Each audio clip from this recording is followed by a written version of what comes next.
இந்தியாவின் ஏற்றுமதி வர்த்தகத்தில் தமிழ்நாடு புதிய உச்சத்தை தொட்டுள்ளது. மத்திய அரசு வெளியிட்டுள்ள ஏற்றுமதி தயார் நிலை குறியீட்டில் நீண்டகாலமாக முதலிடத்தில் இருந்த குஜராத் மாநிலத்தை பின்னுக்கு தள்ளி தமிழ்நாடு முதலிடத்தை பிடித்து சாதனை படைத்துள்ளது.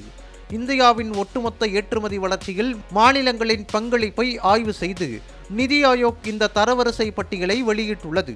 இதில் கொள்கை உருவாக்கம், வணிகச் சூழல், ஏற்றுமதி கட்டமைப்பு மற்றும் ஏற்றுமதி திறன் ஆகிய 4 முக்கிய காரணிகளின் அடிப்படையில் தமிழ்நாடு 80.89 புள்ளிகளுடன் முதலிடத்தை பிடித்துள்ளது.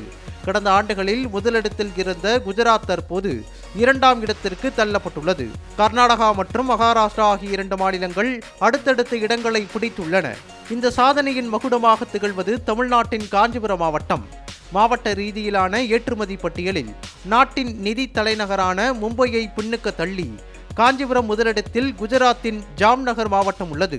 காஞ்சிபுரத்தில் இருந்து ஏற்றுமதி செய்யப்படும் மின்னணு பொருட்கள், ஆட்டோமொபைல் உறுதிபாகங்கள் மற்றும் கைத்தறி பட்டு ஆகியவை இந்த அபார வளர்ச்சிக்கு முக்கிய காரணமாக கூறப்படுகிறது. குறிப்பாக ஆப்பிள், ஐபோன் உள்ளிட்ட மின்னணு சாதனங்களின் உற்பத்தி மற்றும் ஏற்றுமதி தமிழ்நாட்டின் நிலையை சர்வதேச அளவில் உயர்த்தியுள்ளது.